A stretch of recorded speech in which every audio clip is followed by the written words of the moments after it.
هر وقت از جلوی بیت رد میشم یاد تو میفتم عظما جون، اما چیکار کنم که خراب مشاییم.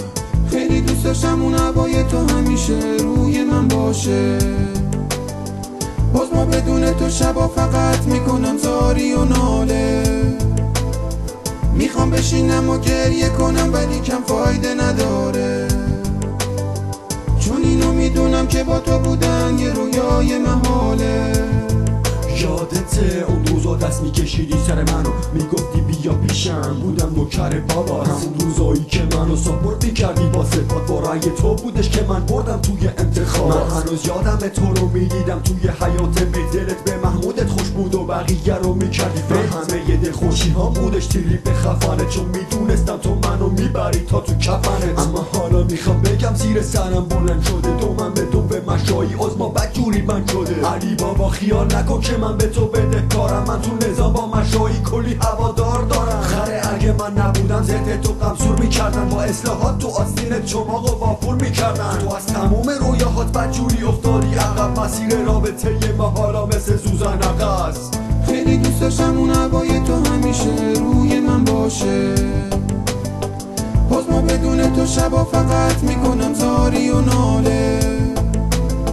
میخوام بشینم و گریه کنم ولی کم فایده نداره، چون اینو میدونم که با تو بودن یه رویای محاله.